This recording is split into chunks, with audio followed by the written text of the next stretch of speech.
1942, he stepped forth like some warrior of old to lead and inspire vast forces of men.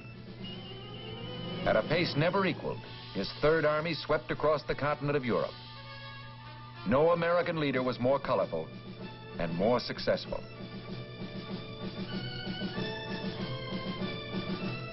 General George S. Patton, Jr., dedicated to glory and the victory that was won.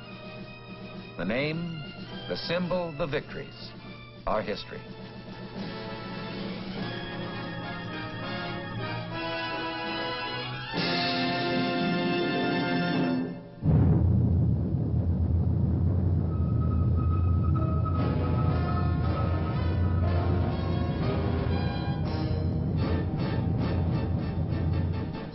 The United States Army presents The Big Picture, an official report produced for the armed forces and the American people.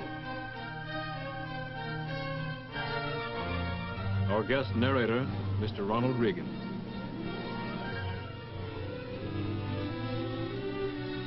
It's not easy to believe that George S. Patton, Jr. was once just Georgie.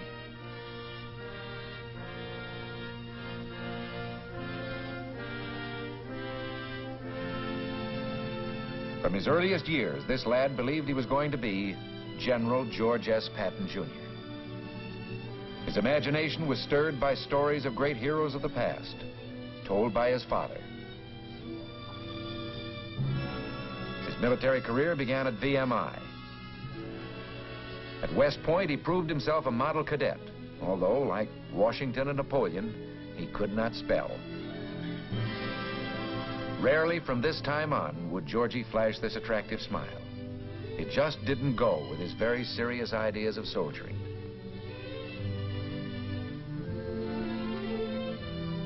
He established the first football team for soldiers to keep them from wasting their off hours in drinking and gambling.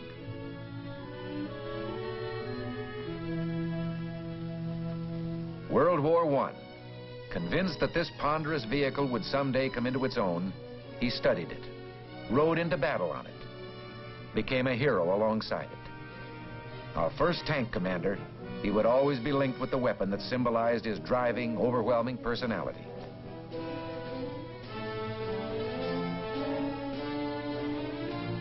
After the war, the tank school at Fort Meade. Two officers here shared a deep military interest, Ike Eisenhower and Georgie. The fierce expression, his get-up at masquerades, reflected some deep instinct to play the role of warrior or fighter.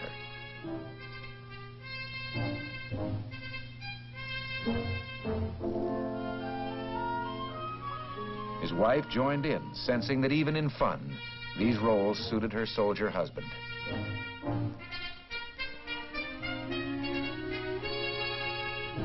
The time came, as it had before, when the clothing of battle was to be worn by millions of Americans.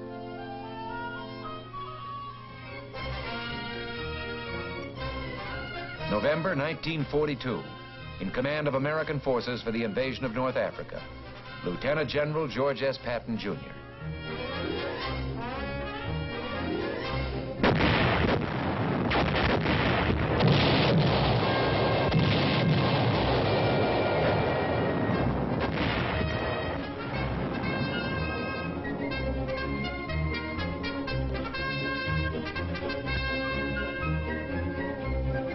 One of the outstanding features of a brief campaign was Patton's bold leadership, and later, the favorable impression he created on French and Arabs alike.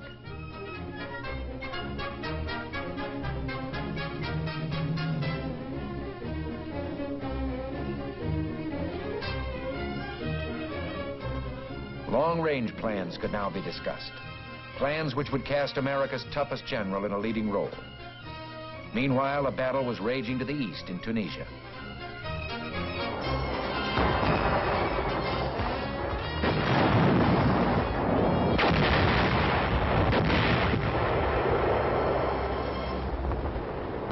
His tankers, whom he roused to a pitch of fighting spirit, entered the fray.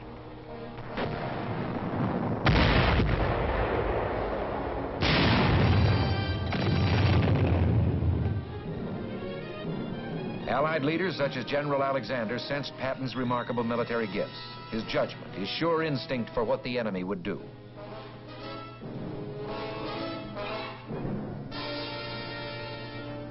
Patton set a tank trap for Rommel.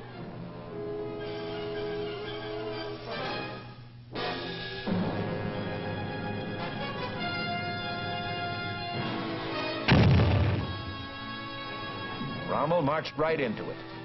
His 10th Panzer Division lost half its 60 tanks, retired, and never attempted a counterattack.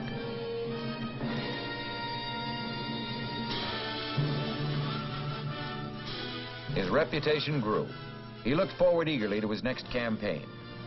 He'd been selected to command a new army, the 7th, slated for the conquest of Sicily.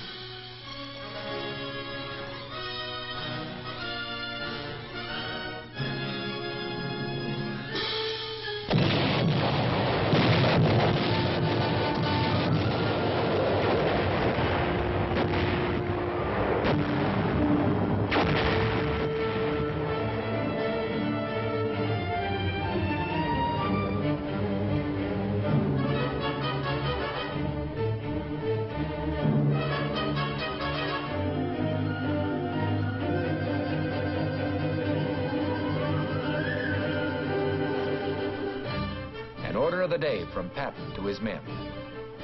Remember that we as attackers have the initiative. We must retain this tremendous advantage by always attacking, rapidly, ruthlessly, viciously, without rest. Keep punching. God is with us. We shall win.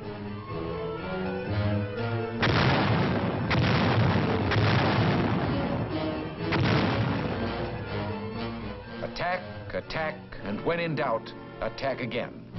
Patton's major principle for fighting battles or a war.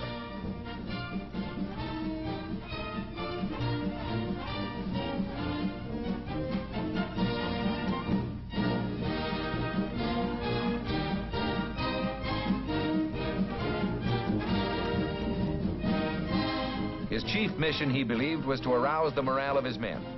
He urged them on, certain that speed and boldness could shorten the war.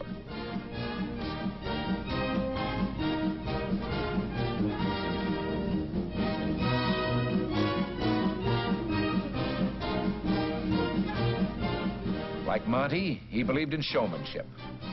But he was aware that if the act could not be carried off in fine style, the men would see through it. Both leaders used every means to inspire the troops of their vast command.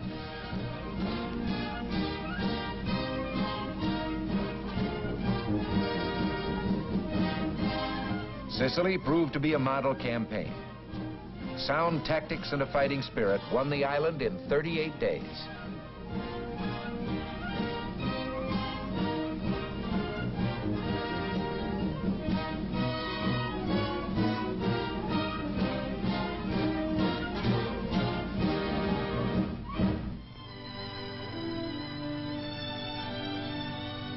The Supreme Allied commander paid a visit.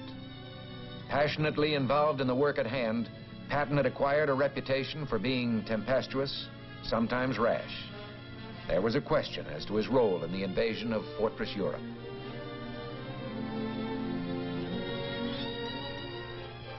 Then, his whereabouts carefully concealed from the German High Command, he appeared in Great Britain. New troops heard him in an introductory speech and called him Old Blood and Guts. The old-timers referred to him as the Old Man, who knew more about fighting than any man alive. He called a spade a spade. He told them to get mad and stay mad. They listened.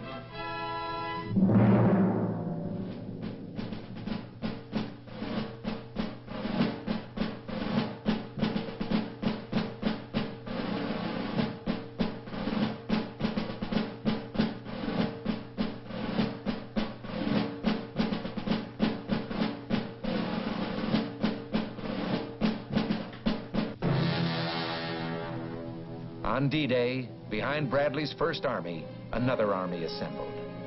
Patton's Third. With plenty of armor, this outfit was like its commander. Fast, hard-hitting, spirited, spectacular.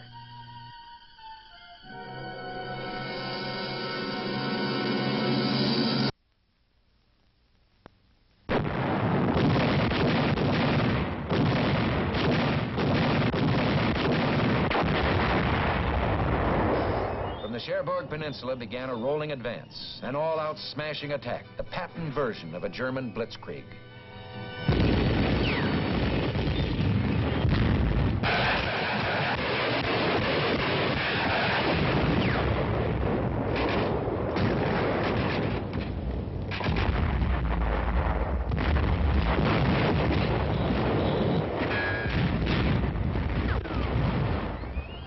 The old man had said, the harder we push, the more Nazis we'll kill.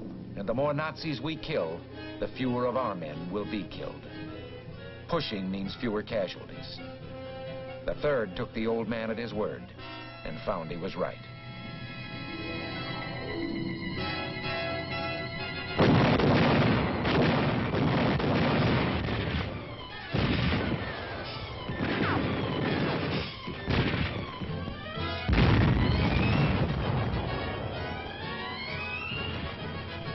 St. Malo, the beginning of a long list of towns, occupied by Germans one day, liberated the next.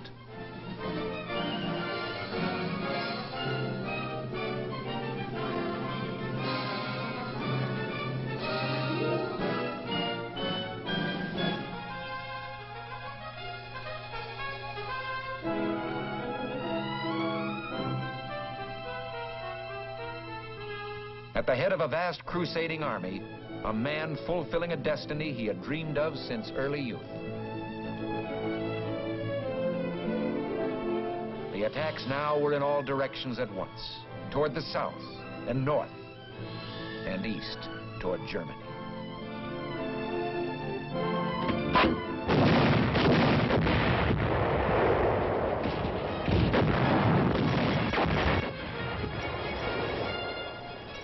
The 3rd advanced like a tidal wave, and the enemy's response was fear. He told his men, in the last 2 weeks, the 3rd has advanced farther and faster than any other army in history. My intention is to move farther and faster still. Outrunning its maps, the 3rd Army crossed the Seine. In his words, he was touring France with an army.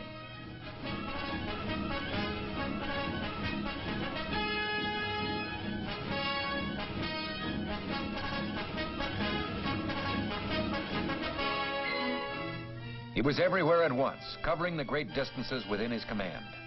His use of light aircraft exemplified his eagerness to adopt any new means of increasing efficiency.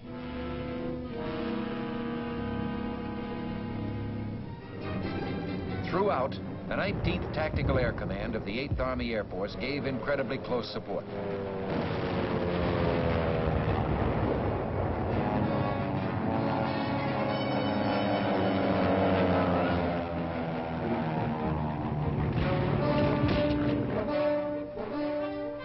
The astounding advances went on and on. Patton saw nothing in the way. He was ready to push on into the heart of Germany.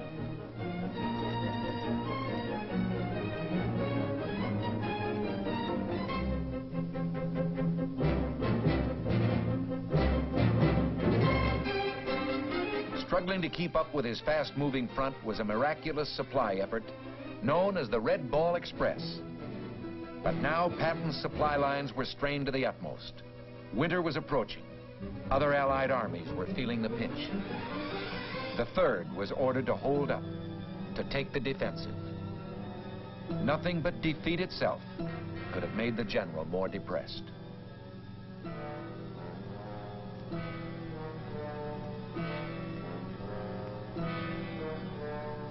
This was a difficult time for an army built to roll.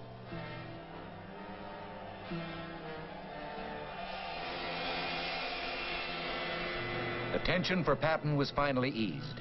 He was assured by his old friend that the 3rd would eventually receive adequate supplies to resume what they had begun.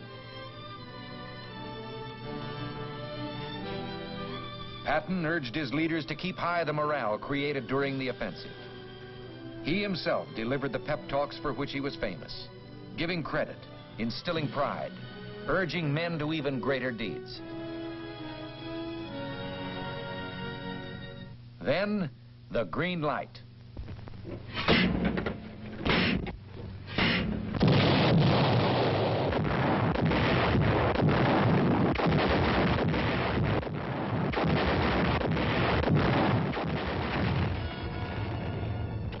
400 years, this fortress city had withstood every assault.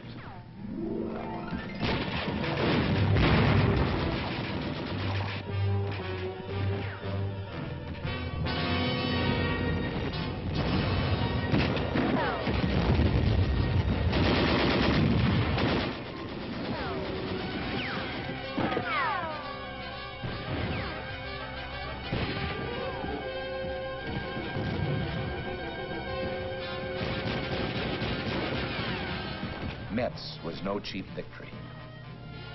But the fall of this highly regarded fortification bore out Patton's belief that no defense position had ever been successfully defended.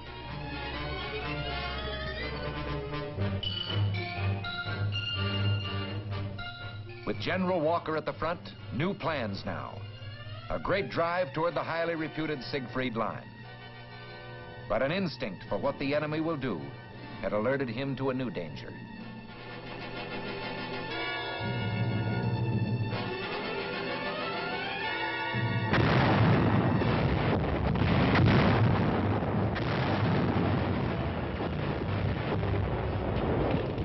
Field Marshal von Rundstedt struck with 20 divisions on a 40-mile front. The Battle of the Bulge.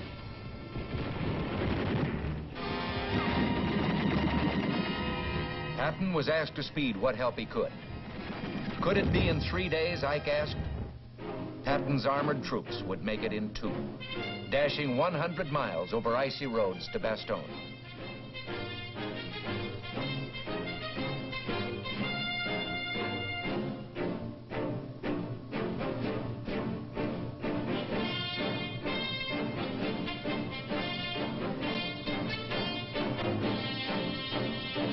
Then, at the heart of a major attack, Patton's concentrated armored power.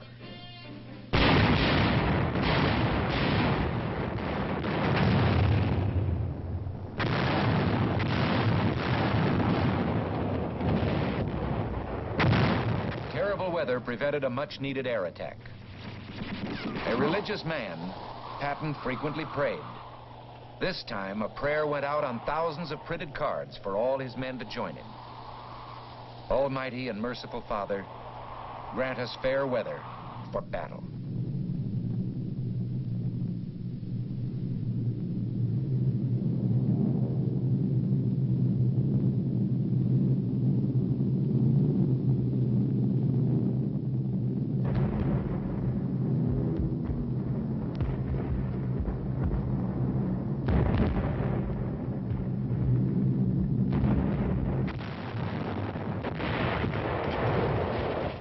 The enemy was on the defensive. In Patton's book, they were destined to fail.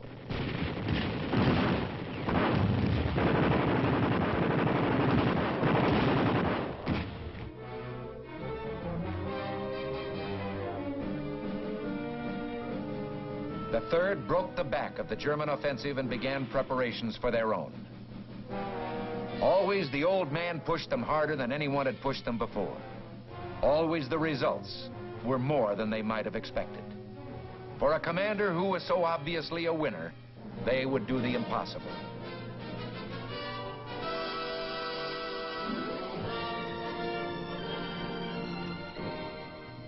Patton believed in decorations, in recognizing and exalting the heroic qualities of his men. And they sensed his sincerity when he used words like duty, patriotism, and loyalty. To him, these words had real meaning.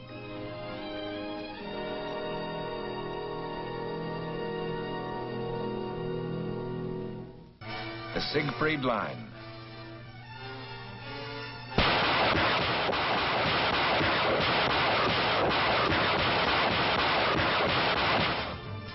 In Patton's words, this monument to the stupidity of man cracked easily.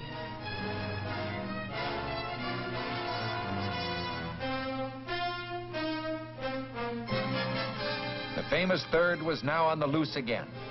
on a spring rampage that would bring the war to a close before summer.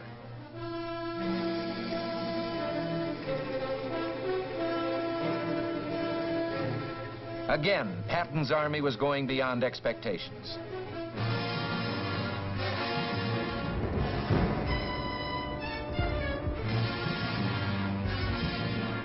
The enemy believed Patton would pause at the Rhine. He went right across.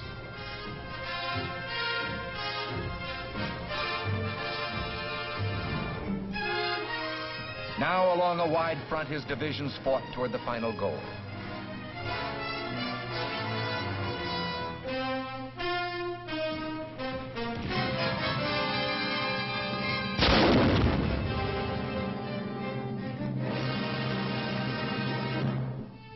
Always, he took time out to give credit where it really belonged, to the men, to Private Harold A. Garman, the Medal of Honor.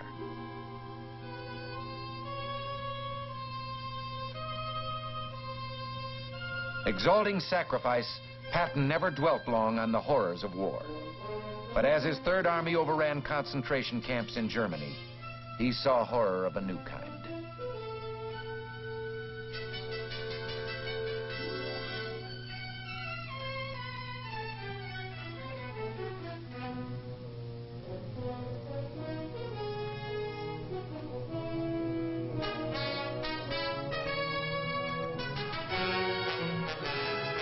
Victories piled up as the Third turned southwest to link up with Soviet forces in the Danube Valley.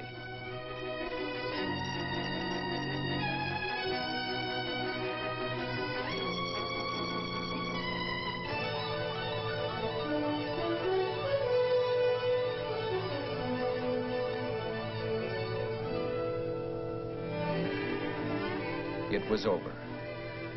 For a moment, Patton relaxed his carefully maintained role of colorful leader to be himself.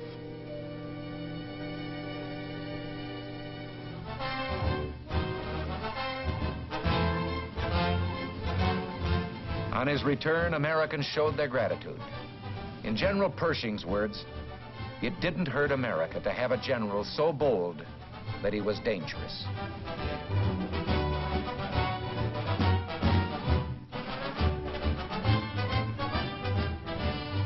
Los Angeles went all out in its reception. With him was General Doolittle, whose 8th Air Force in Europe did so much to assure final victory. Although no unit, no individual won the war, we're fortunate in having one here tonight with us who had a large part in winning the war. I'm pleased and proud to have been privileged to fight by the side of General George Patton.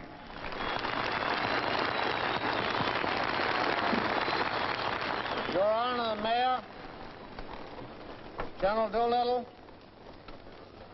soldiers, ladies and gentlemen, coming over here, there was a very great lesson. The first 4 hours, we passed over a destroyed land, utterly destroyed. You who have not seen it do not know what hell looks like from the top. That's what Germany looks like. That's what Austria looks like. That's what any place that the 8th Air Force and the 3rd Army worked on looks like.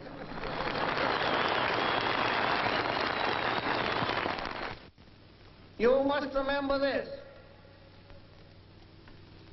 that from Brest to various towns in southern Germany and Austria, whose names I can't pronounce, but whose places I have removed,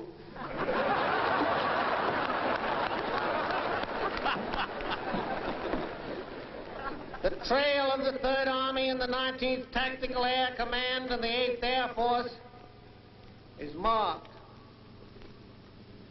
by more than 40,000 white crosses, 40,000 dead Americans.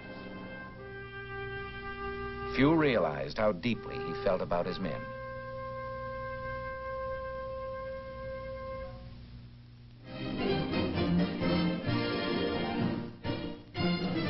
Germany, with no more battles to win, Patton watched Americans compete on the playing field. Again, he saw the fighting spirit, the will to win, a quality he loved and admired, and which epitomized himself. Struggle was the test of a man. War, the supreme struggle, provided the highest test.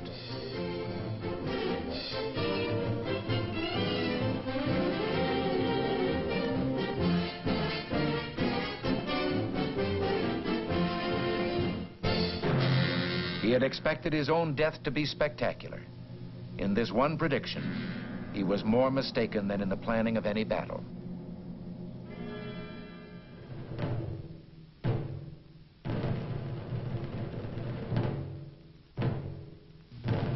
He died of injuries received in an automobile accident 4 months after the end of the war.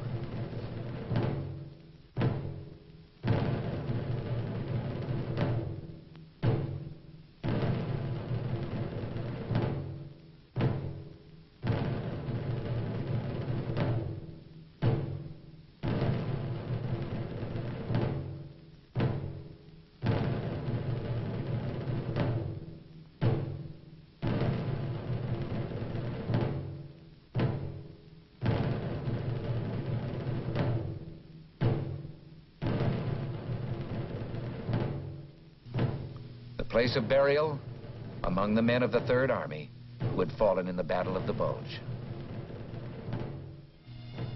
His personality lives on in his statue at West Point. He lived for action and glory and reached the heights in serving his country.